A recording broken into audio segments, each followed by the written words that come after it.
Hello सभी को। आज का हमारा विषय सच में बहुत ही इंटरेस्टिंग है। हम बात करने वाले हैं धातुएं एवं अधातुएं, यानी मेटल्स और नॉन मेटल्स के बारे में। और इस डीप डाइव में हम पूरा अध्याय 3 कवर करने वाले हैं। तो अगर हम सीधा टाइटल स्लाइड की बात करें तो हमारा आज का मिशन बिल्कुल क्लियर है, जिनमें सारी इन्फॉर्मेशन 3 मेन पिलर्स में बांटी गई है। और ये 3 पिलर्स हैं।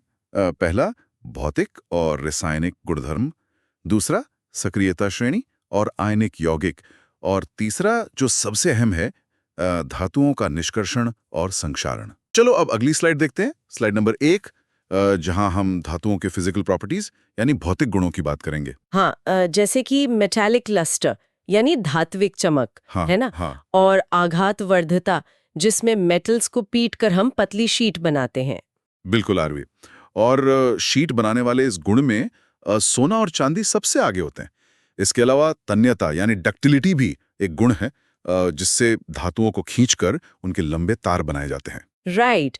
और धातुएं हार्ड भी होती हैं और हीट और इलेक्ट्रिसिटी की बेस्ट कंडक्टर्स भी होती हैं, जैसे सिल्वर और कॉपर। सही कहा। और इसीलिए हमारे घरों के तारों पर पीवीसी की कोटिंग होती है ताकि करंट ना लगे। हालांकि लीड और मर्क्यूरी जैसे कुछ एक्सेप्शन है जो कुछ अलग होते हैं। और हाँ, मेटल्स सोनोरस भी होते हैं, मतलब जब उन्हें पीटो तो आवाज आती है, जैसे स्कूल की घंटी। ओह अच्छा। सुमित सर, स्लाइड में एक लाइन लिखिए कि सिर्फ 1 ग्राम सोने से 2 किलोमीटर लंबा तार बन सकता है।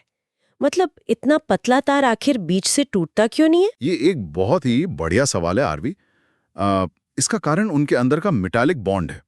ये बॉन्ड एटम्स को एक दूसरे पर स्लाइड करने देता है, बिना उनका आपसी कनेक्शन तोड़े। इसीलिए वो बिना टूटे लंबे तार में खींचते चले जाते हैं।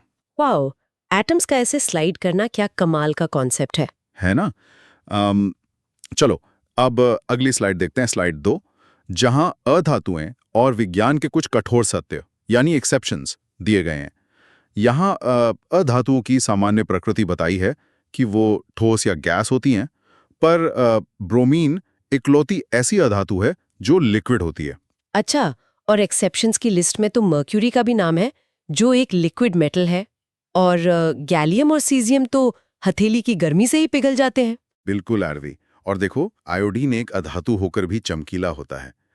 कार्बन के एलोट्रोप्स को ही देख लो। हीरा सबसे कठोर प्राकृतिक पदार्थ है, और ग्रेफाइट बिजली का सुचालक है। और एल्कली मेटल्स जैसे लिथियम, सोडियम, पोटेशियम इतने मुलायम हैं कि उन्हें चाकू से काट सकते हो। अरे वाह। और सल्फर को जलाने का एक्सपेरिमेंट भी है, जहां SO2 बनती है जो नीले लिटमस को लाल करती है, यानी एसिडिक नेचर, है ना? पर सुमित सर, एक बात बताइए, अगर गैलियम और सीजियम हमारे हाथ की गर्मी से ही पिघल जाते हैं, तो क्या हम उन्हें प्रैक्टिकली ठोस धातु कह सकते हैं? देखो आरवी, टेक्निकल रूप से कमरे के तापमान पर वो ठोस ही होते हैं, बस उनका मेल्टिंग पॉइंट बहुत लो होता है। इसीलिए उन्हें ठोस धातुओं की ही कैटेगरी में रखा जाता है, भले ही उनका फिजिकल स्ट्रक्चर बहुत वीक हो। ओह, अब समझी। यानी कमरे के तापमान का जो स्टैंडर्ड है वो मैटर करता है। रासायनिक गुणों की तरफ बढ़ते हैं, यानी हवा में जलने पर क्या होता है वो समझेंगे। धातु और ऑक्सीजन मिलकर धातु ऑक्साइड बनाते हैं। और इसमें सोडियम और पोटेशियम की रिएक्शन तो सबसे तेज होती है, इसीलिए उन्हें केरोसिन में रखा जाता है ताकि वो हवा के संपर्क में ना आए, है ना? एग्जैक्टली। और दूसरी तरफ मैग्नीशियम, एल्यूमिनियम, जिंक और आयरन पर एक सुरक्षात्मक ऑक्साइड की परत बन जाती है जो उन्हें बचाती है। मैग्नीशियम एक बहुत ही चमत्कारी श्वेत ज्वाला के साथ जलता है, पर लोहा ऐसे नहीं जलता, बल्कि लौह चूर्ण तेजी से जलता है। और कॉपर पर काले रंग की CuO की परत चढ़ जाती है, जबकि सिल्वर और गोल्ड तो ऑक्सीजन से रिएक्ट ही नहीं करते। और इसमें एनोडाइजिंग का भी जिक्र है, मतलब एल्यूमिनियम पर ऑक्साइड की मोटी परत बनाना। हाँ, एनोडाइजिंग इंडस्ट्रीज में इस्तेमाल होती है करोजन से बचाने के लिए। क्यों रखते हैं? पानी में क्यों नहीं रख सकते उन्हें? ये बहुत ही प्रैक्टिकल सवाल है यारवी। देखो, पानी में ऑक्सीजन और हाइड्रोजन दोनों होते हैं, और सोडियम पानी के साथ इतनी भयानक रिएक्शन करता है कि हाइड्रोजन गैस निकलते ही आग पकड़ लेती है। केरोसिन में ना ऑक्सीजन होती है ना नमी, इसीलिए वहां वो बिल्कुल शांत रहते हैं। बाप रे, पानी में तो धमाका ही हो जाएगा। बिल्कुल।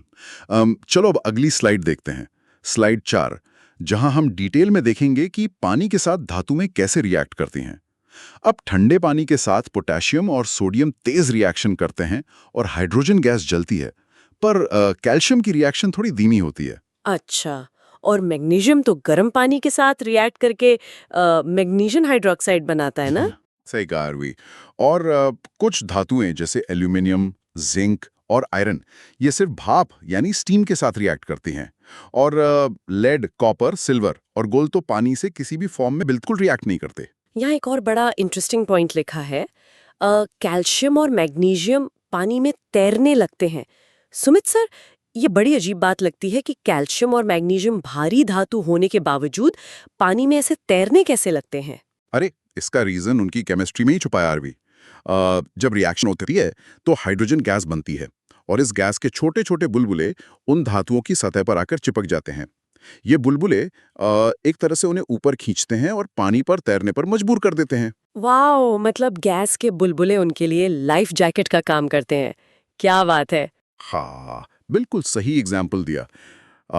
चलो अब अगली स्लाइड देखते हैं, स्लाइड 5, जो एसिड्स और एक बहुत ही खास लिक्विड के बारे में है। जब धातुएं डाइल्यूट एसिड के साथ रिएक्ट करती हैं तो नमक और हाइड्रोजन गैस बनाती हैं।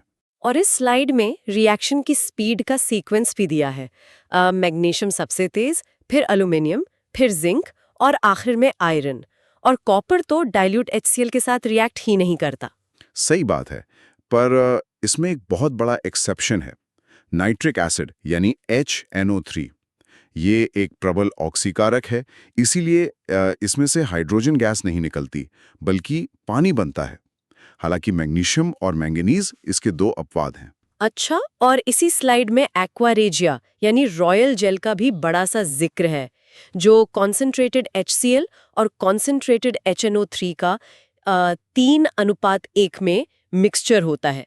सुमित सर, मैं उत्सुकता से पूछना चाहती हूँ, एक्वारेजिया में ऐसी क्या मैजिक है जो सोना भी गला देता है, जो अकेले HCl या HNO3 नहीं कर पाते? मैजिक नहीं आरवी, ये पूरा केमिस्ट्री का टीम वर्क है। इन दोनों एसिड्स को मिलाने पर एक नई और बेहद आक्रामक नेसेंट क्लोरीन बनती है। ये क्लोरीन सोने के एटम्स पर इतनी तेजी से हमला करती है कि सोने का मजबूत मेटालिक बॉन्ड टूट जाता है और वो आसानी से गल जाता है। ओह, तो ये दोनों मिलकर एक पावरफुल अटैक प्लान करते हैं। एकदम सही। चलो अब अगली स्लाइड देखते हैं, स्लाइड 6, जहां हम धातुओं की ताकत यानी विस्थापन अभिक्रिया को समझेंगे। इसे डिस्प्लेसमेंट रिएक्शन भी कहते हैं, जहां अधिक अभिक्रियाशील धातु कम अभिक्रियाशील धातु को उसके यौगिक से हटा देती है। जैसे कि अगर हम लोहे की कील को कॉपर सल्फेट के नीले घोल में डालें, तो लोहा कॉपर को हटा देता है क्योंकि लोहा ज्यादा ताकतवर है ना? हाँ अरवी, और इसी ताकत के आधार पर सक्रियता श्रेणी यानी रिएक्टिविटी स्केल बनती है। इसमें सबसे ऊपर पोटेशियम, सोडियम, कैल्शियम है, बीच में जिंक, आयरन और लेड आते हैं, और सबसे नीचे कॉपर, मर्क्यूरी, सिल्वर और गोल्ड हैं। सुमित सर, एक बात बताइए, ये सक्रियता श्रेणी किस आधार पर तय होती है? मतलब एक धातु दूसरी धातु से आखिर ज्यादा पावरफुल कैसे हो जाती है? ये सब उनके इलेक्ट्रॉन्स को छोड़ने की क्षमता पर निर्भर करता है आरवी। जो धातु जितनी आसानी से अपना बाहरी इलेक्ट्रॉन त्याग देती है वो उतनी ही ज्यादा अभिक्रियाशील मानी जाती है। जैसे सोडियम बहुत जल्दी इलेक्ट्रॉन छोड़ देता है, इसीलिए वो टॉप पर है। अच्छा, यानी इलेक्ट्रॉन छोड़ने की इस रेस में जो आगे निकल गया वो ज्यादा पावरफुल। सही पकड़ा। चलो अब अगली स्लाइड देखते हैं, स्लाइड 7, जो केमिस्ट्री के सबसे बेसिक कॉन्सेप्ट की नींव है।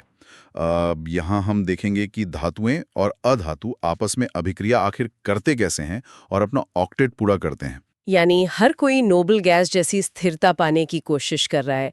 इसमें धातुएं इलेक्ट्रॉन त्याग कर धनायन यानी पॉजिटिव चार्ज बनाती हैं और अधातुएं उन्हें ग्रहण करके ऋणायन यानी नेगेटिव चार्ज बनाती हैं। बिल्कुल आरवी, जैसे कि सोडियम क्लोराइड और मैग्नीशियम क्लोराइड का बनना। ऑपोजिट चार्जेस होने की वजह से इनके बीच एक बहुत ही मजबूत स्थिर वैद्युत बल यानी इलेक्ट्रोस्टैटिक फोर्स बन जाता है, जो इन एटम्स को कस के जोड़कर रखता है। सुमित सर, क्या ये इलेक्ट्रोस्टैटिक फोर्स बिल्कुल वैसे ही काम करता है जैसे दो मैग्नेट्स के ऑपोजिट पोल्स एक दूसरे को अपनी तरफ खींचते हैं? हाँ आरवी, समझने के लिए एग्जाम्पल तो वैसा ही है, पर एक छोटा फर्क है। मैग्नेट्स में सिर्फ 2 पोल्स होते हैं, जबकि यहाँ एक आयन अपने चारों तरफ मौजूद ऑपोजिट आयन्स को खींचता है, जिससे एक पूरा 3D स्ट्रक्चर या जाल बन जाता है। वाह, एक 3D जाल जैसा स्ट्रक्चर, क्या बात है। चलो अब अगली स्लाइड देखते हैं, स्लाइड 8, जहां हम इन आयोनिक यौगिक के प्रॉपर्टीज को समझेंगे। ये भौतिक रूप से ठोस, कठोर और भंगुर होते हैं, यानी दबाव डालने पर ये टूट जाते हैं। और क्योंकि इनका 3D बॉन्ड इतना मजबूत होता है, इसीलिए इनका मेल्टिंग और बॉइलिंग पॉइंट भी बहुत हाई होता है। और घुलनशीलता में लिखा है कि ये पानी में तो घुल जाते हैं, पर पेट्रोल या केरोसिन में बिल्कुल नहीं घुलते। सही कहा आरवी। और इनका एक आखिरी गुण है विद्युत चालकता। ये ठोस अवस्था में बिजली के कुचालक होते हैं, लेकिन जब इन्हें पानी में घोला जाता है या पिघला दिया जाता है तो ये बहुत अच्छे सुचालक बन जाते हैं। में आयंस पहले से मौजूद होते हैं तो वो ठोस अवस्था में बिजली कंडक्ट क्यों नहीं कर पाते हैं? आयंस तो तब भी उनके अंदर वही है ना? आयंस वही हैं आरवी, पर बिजली चलने के लिए आयंस का मूव करना यानी बहना जरूरी है। ठोस अवस्था में वो एक मजबूत फोर्स से अपनी जगह पर पूरी तरह लॉक होते हैं, हिल नहीं सकते। पर पिघलने या घुलने पर वो आजाद हो जाते हैं और बिजली पास करने लगते हैं। ओ, अब कंसेप्ट क्लियर हुआ, यानी उनका मूव होना सबसे ज्यादा जरूरी है। बिल्कुल। चलो अब अगली स्लाइड देखते हैं, स्लाइड 9, जहां हम जमीन के अंदर से धातुएं निकालने की बात करेंगे। यहाँ 3 बहुत ही अहम टर्म्स आते हैं, खनिज यानी मिनरल्स, अयस्क यानी ओर्स और गैंग। हाँ, खनिज वो हैं जो प्राकृतिक रूप से जमीन में मिलते हैं। अयस्क वो खास खनिज है जिनसे धातु निकालना फायदेमंद होता है। और गैंग वो जमीन की मिट्टी या गंदगी होती है ना? सही समझिए। और अयस्क से धातु निकालना उनकी सक्रियता पर निर्भर करता है। उच्च सक्रिय धातुओं का हम सीधा विद्युत अपघटन करते हैं। मध्यम वालों को पहले ऑक्साइड में बदलकर कार्बन से अपचयन करते हैं, जबकि निम्न सक्रिय वाली धातुएं थोड़ी आसानी से मिल जाती हैं। सुमित सर, मुझे अक्सर एक कंफ्यूजन होता है इसमें, खनिज और अयस्क में क्या बेसिक अंतर है? क्या सारे खनिज अयस्क नहीं होते हैं? ये बहुत आम डाउट है आरवी। देखो, जमीन में हर जगह लोहा किसी ना किसी खनिज में मौजूद होता है, पर हम सिर्फ वही मशीन लगाते हैं जहां लोहा निकालने का खर्चा कम हो और फायदा ज्यादा हो। बस उसी फायदेमंद खनिज को हम अयस्क कहते हैं और बाकी सब सिर्फ खनिज ही रह जाते हैं। अच्छा, ये तो कमर्शियल पॉइंट ऑफ व्यू से बिल्कुल ठीक है। मतलब सारे अयस्क खनिज है, पर सारे खनिज अयस्क नहीं। एग्जैक्टली। चलो अब अगली स्लाइड देखते हैं, स्लाइड 10, जहां हम भर्जन यानी रोस्टिंग और निस्तापन यानी कैल्सिनेशन की गहराई में जाते हैं। निम्न सक्रिय धातुओं में जैसे सिनेबार का भर्जन करके हम मरकरी निकालते हैं। और जिंक जैसे मध्यम धातुओं के केस में 2 तरीके होते हैं ना? अगर सल्फाइड अयस्क है तो हवा की मौजूदगी में भर्जन करते हैं, जहां SO2 गैस निकलती है। और अगर कार्बोनेट अयस्क है तो निस्तापन करते हैं, जहां हवा लिमिटेड होती है। बिल्कुल एरवी। और दोनों ही केसेस में हमारा एंड गोल धातु का ऑक्साइड बनाना होता है, जिसे बाद में हम कार्बन यानी कोयले के साथ गर्म करके अपचयन करते हैं ताकि हमें शुद्ध धातु मिल सके। सुमित सर, एक थोड़ा सोचने वाली बात है। भर्जन में हमें भरपूर हवा चाहिए और निस्तापन में हवा को सीमित करना पड़ता है, ऐसा क्यों? आखिर दोनों में हम बना तो ऑक्साइड ही रहे हैं। बहुत ही डीप सवाल है आरवी। देखो, सल्फाइड अयस्क में ऑक्सीजन नहीं होती, इसलिए हमें बाहर से भरपूर हवा देनी पड़ती है ऑक्साइड बनाने के लिए, जबकि कार्बोनेट अयस्क के केमिकल फॉर्मूला में ही पहले से ऑक्सीजन मौजूद होती है, इसलिए उसमें बस गर्म करना काफी है, बाहर से एक्स्ट्रा हवा की जरूरत ही नहीं होती। अब समझी, उनके केमिकल फॉर्मूला में ही जवाब छुपा था। बिल्कुल। चलो अब अगली स्लाइड देखते हैं, स्लाइड 11। ये मेरी सबसे फेवरेट स्लाइड है, क्योंकि इसमें रेलवे ट्रैक वाली थर्मिट रिएक्शन है। कभी कभी उच्च सक्रिय धातुएं जैसे सोडियम, कैल्शियम या एल्यूमिनियम खुद ही एक अपचायक का काम करती हैं। यानी वो किसी दूसरे कंपाउंड से आकर ऑक्सीजन छीन लेती हैं, जैसे एल्यूमिनियम द्वारा मैंगनीज डाइऑक्साइड का अपचयन, है ना? सही कहा।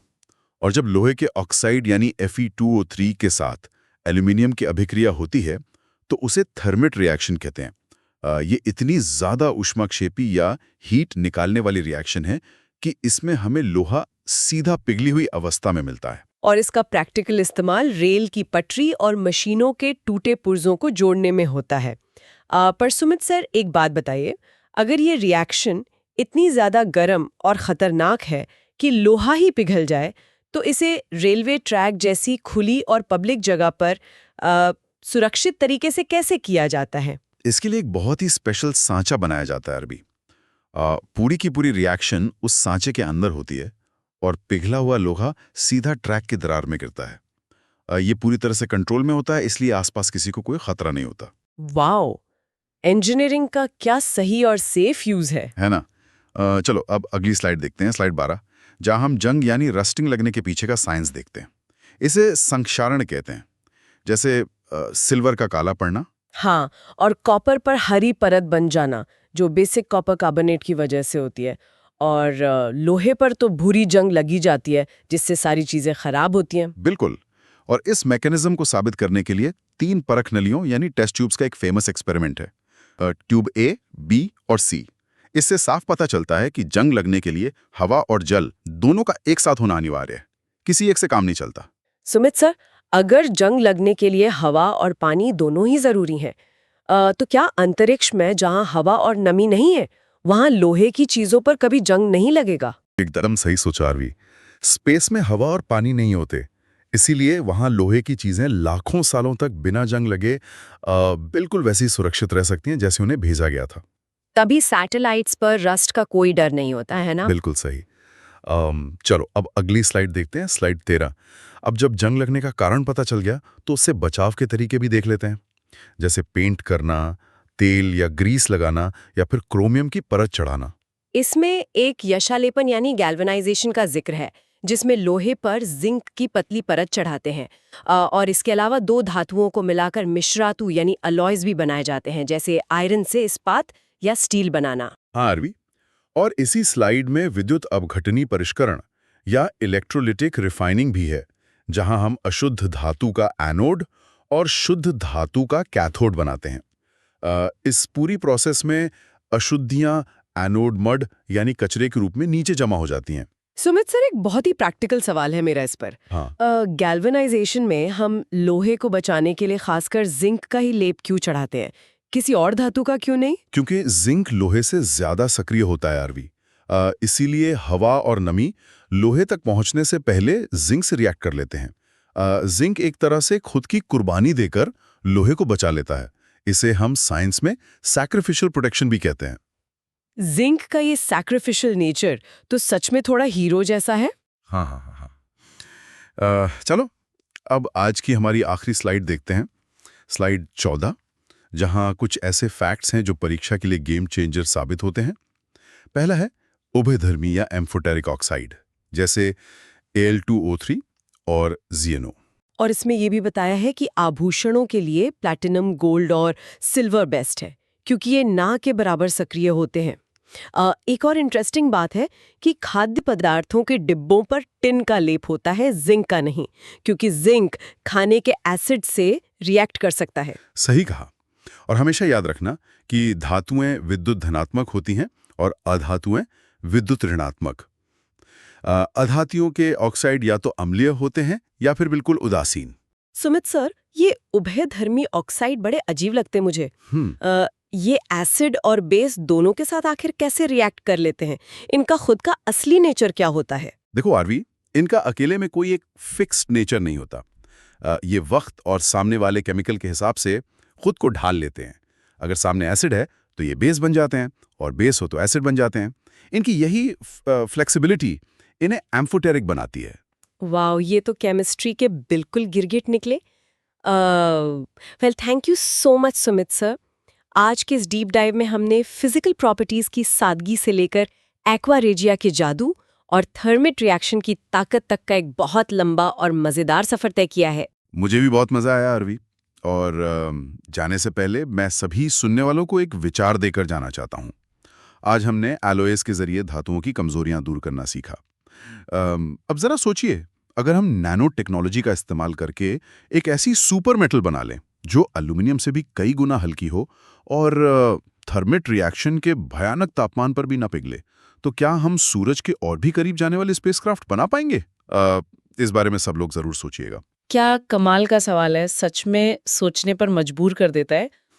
उम्मीद है कि आज का ये गहरा विश्लेषण सभी को पसंद आया होगा और साइंस का ये नया नजरिया समझ आया होगा।